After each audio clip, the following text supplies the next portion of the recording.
Hey everyone, how's it going? I hope everyone has had a great week. Back again with another true or false video. Hope you guys are enjoying these, and I'm enjoying coming up with the myths to make true or false videos out of.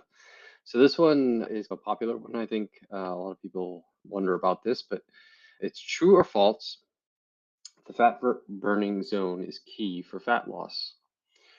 And so the answer to this question is actually false. And so where does this come from? So you may have been on your favorite cardio machine at the gym at some point or another, or have glanced at a cardio machine if you're not someone who does cardio. And you'll see they have like ways of measuring heart rate zones on the machine, and there's this usually this zone called out. I don't know what the heart rate is usually, but it's usually called out and says this is the ideal heart rate range that you need to be in order to burn the most fat. And you might have heard this in other contexts as well, where you use a heart rate monitor and you use some kind of formula to calculate what heart rate you need to be at in order to burn the maximum amount of fat. And so there is some truth to this I guess myth, but it's conflated and gets a little bit more nuanced. For those of you who don't know, as you increase in intensity, usually during exercise, the less fat you burn, right? So when you're doing like very easy stuff, going for a walk, an easy run, that type of stuff, maybe a hike or so, depending on how hard the hike is, the you're burning majority, most people, if you're healthy, are burning majority of fat while doing that to fuel that exercise. And as you get higher and higher intensity, like you're going to go do some sprints or some really heavy weightlifting, or you're going to do something that really jacks your heart rate up. You're going to go do a 2K row on the rower for time.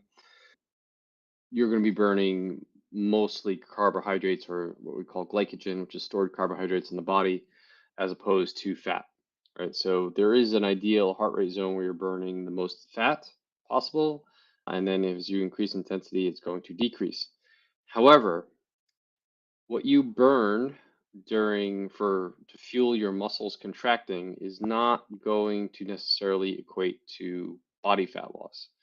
So if your ultimate goal is to improve your body composition, you do not need to be within this quote unquote optimal fat burning zone in order to burn fat, to lose body fat.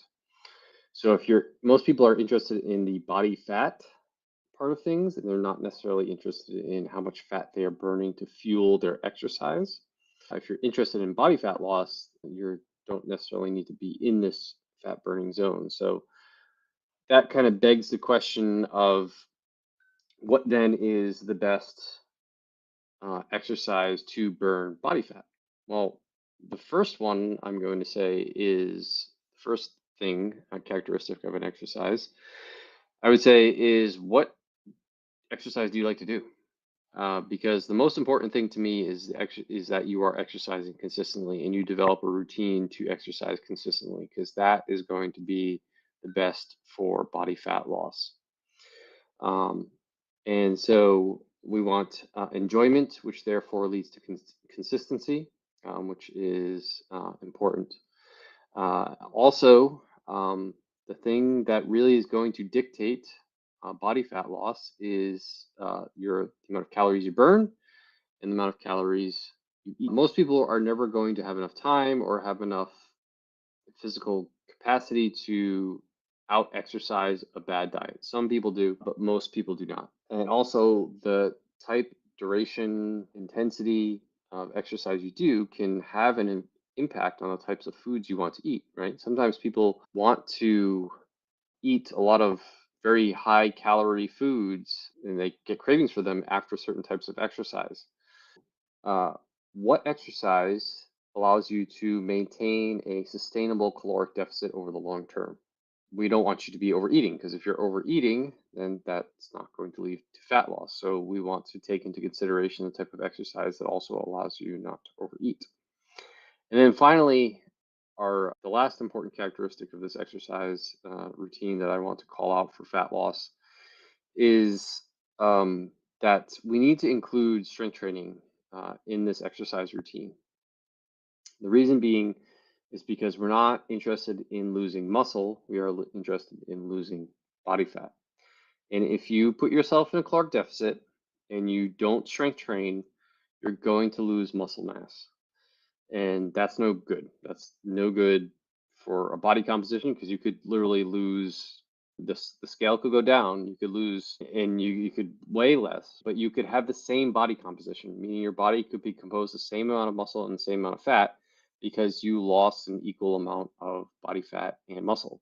Or even worse, you could be at a worse body composition because you lost more muscle than you did fat. So we need to be we need to be strength training at least 2 times a week for roughly 30 minutes. And I can go into much more detail about that. And I do on my blog, so you can check out the post there. But that should also be it's a kind of mandatory in an exercise routine.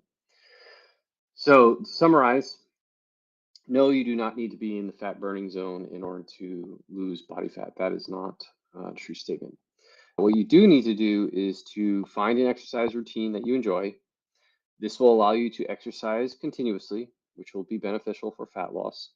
And you need to pay attention to the type of exercise you're doing so that it doesn't make you overeat, doesn't make you crave foods that you're going to just overconsume. And the final piece of this is whatever exercise routine you choose, it doesn't matter, but you need to have at least 2 strength training sessions a week to help maintain your muscle mass. That routine will lead to optimal body fat loss and also help you maintain muscle and even build muscle and put you at a better body composition. So I hope you find that useful. There's a lot more nuance that goes into this discussion, but I'm going to try and keep these videos a little bit shorter. All the other details are on my blog and other newsletters that I put out. So you can please go to my blog at rjbhealth.coach. You can search for anything you want there: strength training, body fat loss, muscle building, anything you want, and guarantee you I've written an article about it and you can get more information there. Or if you have specific questions on this stuff, you can't find anything, please leave a comment in the video and I will direct you right to where you need to be.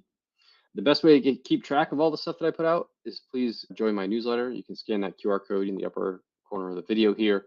That'll bring you to my website, right to the newsletter sign up page where you can enter your email address and sign up for the newsletter, get on the newsletter, and then I'll just email you whenever I put out new content. Finally, if you do need some really more nuanced one-on-one coaching around anything, whether it's body fat loss or anything else health related, please, I do have one spot open for my health coaching, one-on-one health coaching clients. You can go to my website, rjbhealth.coach, click on the schedule discovery call button on the page, right in the homepage there, fill out that form. That will send me an email and I will email you back and we can set up a time to chat a little bit more about any kind of coaching you might need. As always, I hope everyone has a great week. Please, if you enjoy these videos, let me know. If you hate them, also let me know so I can stop making them.